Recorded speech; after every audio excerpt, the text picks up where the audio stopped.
Well, I'm going to take you forward just a little bit from Easter, about a week forward. And we're finding the disciples, Peter especially, who was kind of their ringleader, has decided to go back to Capernaum, his home. And he takes with him 6 friends, all of them are disciples of Jesus, and they walk, of course, because you didn't have steam trains or cars or anything back then. They walk from Jerusalem to Tiberias, and that would take about 4 days, and then from Tiberias to Capernaum, perhaps another 2. So it's been a little bit since Jesus died and rose again, and they probably about another week, I think, or so before or since Jesus had appeared to any of them. And they're all sitting there by the lake. And Peter decides to go fishing. And he says, I'm going out fishing, and they were out all night on the Sea of Galilee. And they caught nothing. Nada, zilch, not a fish, not a nothing.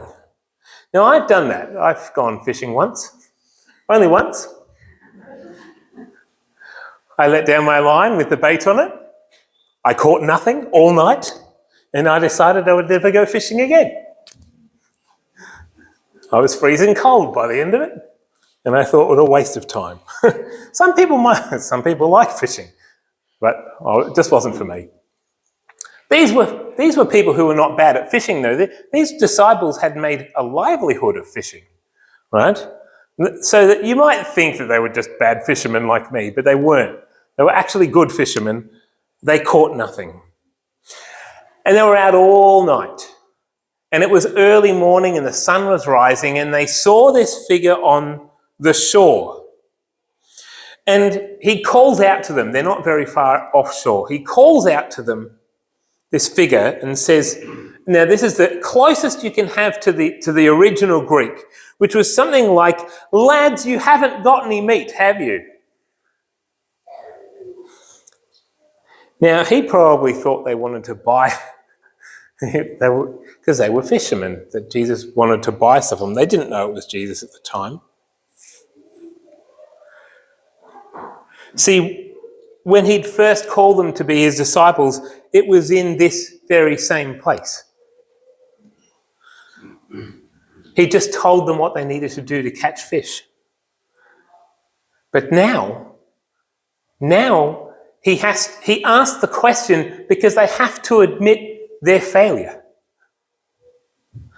So I imagine these accomplished fishermen who had been out all night were probably a little embarrassed to say, no, we haven't got anything. And Jesus says, cast your net out onto the right side of the boat and you'll find some. And they did. And it was so full, they couldn't haul the net into the boat. At least the nets weren't tearing this time. And one of the disciples said to Peter, it's the Lord. And at once Peter gets up and he kind of puts a cloak around him. He jumps into the water, leaving his mates behind to bring in all the fish. I wonder what was going through Peter's mind as he was racing to shore. This is the same Peter. This is the first time he has a chance to talk to Jesus since Jesus had been arrested. First time, what could he say? What would he say? What would you say if you were in Peter's position? He had denied Jesus by a fire 3 times. Now Jesus was standing there on the shore with a fire and was cooking breakfast.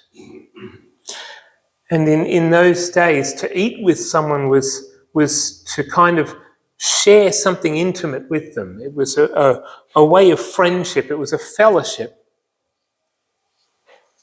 In Revelation 3, it says, here I am, I stand at the door and knock. If anyone invites me in, I will eat with him and him with me.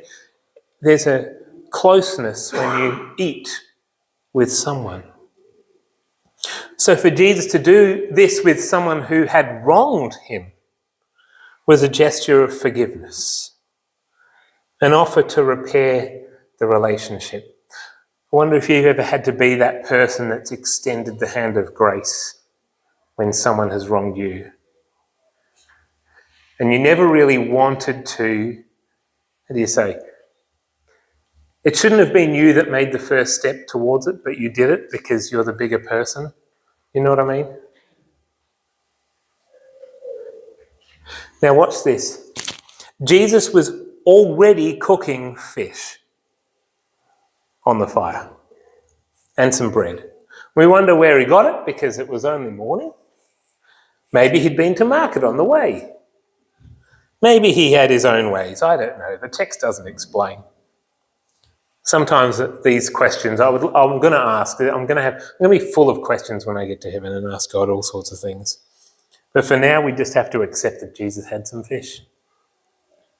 And he says, bring some of the fish that you've caught and cook it.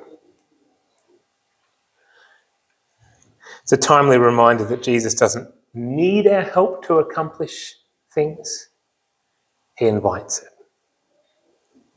He welcomes our involvement. He breaks the fish, he breaks the bread, he shares it among them. And if it were me, this would have been the highlight of my day. A beautiful warm sun rising along the gentle shores of Galilee in the presence of Jesus. And that long night of emptiness and loneliness fading away. Christians can get so busy with the kingdom that they forget to spend time with the King. So Jesus says, come and sit. And while the disciples were enjoying this freshly cooked breakfast, one of them probably had his mind elsewhere. Simon, Peter. He would clearly remember Jesus' words not long ago, you are Peter, and on this rock I will build my church. But at the crucial hour, Simon had fallen apart. He had denied ever knowing Jesus. He had denied ever following this great mentor, this teacher. And Jesus knew. And when they were finished eating, Jesus turns to Peter and he says, Simon, son of John, do you love me more than these? More than what? Another question I'd love to ask. Maybe he meant the other disciples. Do you love me more than these? Maybe he meant the boats, his livelihood. Do you love me more than this? I wonder if it wasn't lost on him that Jesus had used his birth name, Simon. You know when you get in trouble and parents use your middle name? Jesus says, Simon, son of John. That's like a middle name. Do you love me more than these? With a sinking feeling, Simon replies, yes, Lord, you know I love you. Jesus says, feed my lambs. Then he asks again, do you love me? Yes, Lord, you know I love you. Take care of my sheep. Simon, son of John, do you love me? Again, that middle name. This hurt. The Greek word actually is lupeo, which means to deeply grieve. Peter grieves. He's worried Jesus doubts his resolve. And he has good reason. He'd let him down. But deep down, he couldn't just walk away. So this third time, Peter appeals to Jesus' knowledge and he says, Lord, you know all things. You know I love you. As if to say, search my heart. You know all things. You know me. You know me. You know I love you. Please find it to be true. Jesus said, feed my sheep. Not a word of condemnation. from Jesus. Not a word. Apart from maybe the middle name. Just an appeal to serve. Feed my sheep. Feed my lambs. Take care of them. And serve differently. Peter's profession was a fisherman, and now he was to be a shepherd. The shepherd of Jesus' flock. But Jesus had to know whether Peter was going to go back to his old ways. It was no coincidence he asked the question 3 times, just as Peter had denied him 3 times. Why this question? Why was it so important for Jesus to know if Peter loved him? We follow the things we love the most. It's what people are like. We follow the things we love the most. Do you not agree with me there? There are people who love football the most, so they follow the football. There are people who love money the most, so they chase after money. There are people who love family the most, so they spend every waking moment with family. What we love the most becomes part of who we are. And Jesus gives Peter some bad news. He says, Peter, you're going to die for me. You're going to die a death that will glorify God. From now on, no more denials, no more turning back, no more going back to the old Simon. Peter loves Christ. And Jesus says, follow me. And just as they're about to go, Peter says, what about him? Lord, what about him? He's pointing to another disciple. We don't know which one. What about him? And Jesus says, if I want him to remain until I return, what's that to you? You follow me.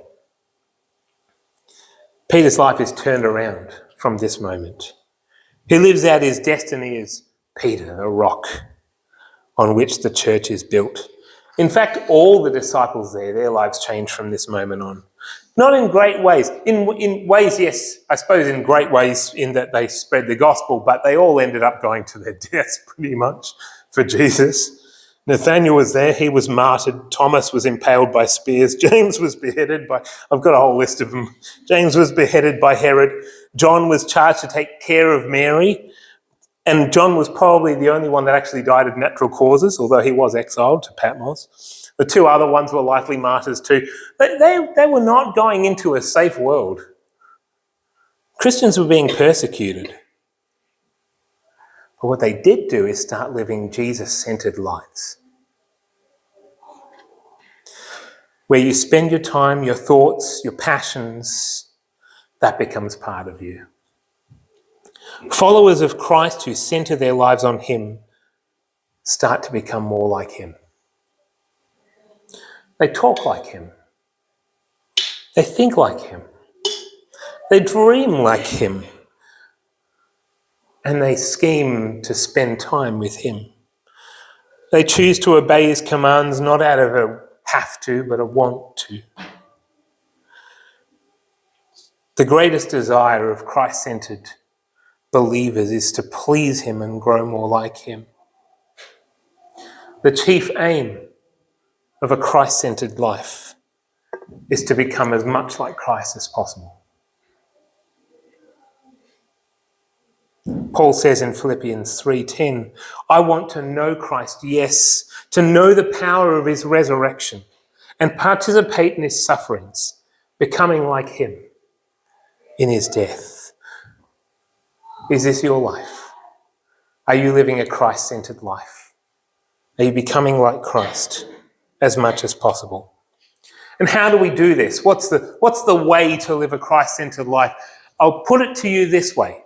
The chief method of a Christ-centred life is to test everything. Jesus tests whether Peter's ready for his commitment to tend the church. Feed my lambs. He asks the question, do you love me? Whatever we allow into our life, we have to test. Does this make me more like Christ or less? Does it make me more loving, more kind, more patient, more gracious? If it does, great. If it doesn't, we need to be prepared to say no. Do we love him more than these? Romans 8:13 says, if you live according to the flesh, you will die. But if by the Spirit you put to death the deeds of the body, you will live. Test everything. Is this of God? Does it bring me closer to him? That's the chief method. The chief danger of a Christ-centered life is to start comparing yourself to others and not to Christ. Watch what Peter does when Jesus has called him. When Jesus had repaired that relationship, the next thing Peter does is look around and go, what about him? What about him? And Jesus says, he doesn't buy into all of that. He just says, you follow me. You follow me. Have you wandered away from Jesus? Have you been so busy working for him that you've stopped spending time with him? He's saying, come and add your fish to the fire. Come and sit with me. And then he'll ask, do you love me more than these? He'll put you to the test. You follow me. It's time we stopped looking around at what everyone else is doing. It's time we stopped resisting what Christ wants for us. It's time we said, you know what, Christ, you're enough for me. We make him the centre of our life. And I can tell you, anyone who has done this has never ever looked back and gone, what a waste. Because Jesus blesses those whom he calls. Let's live Christ-centred lives. Let's live how he wants us to live. Let me pray.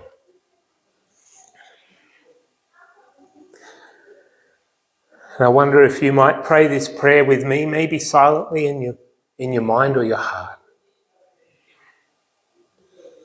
Jesus, I believe in you. I put my trust in you. It's time to give you complete control of my life. I'm done trying to chase after worthless things. I just need you. I'm tired of fishing all night and getting nothing. So Lord, would you call me? And would you love me?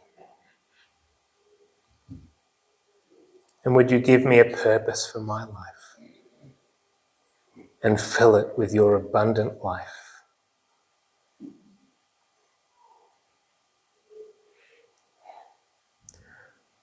Amen.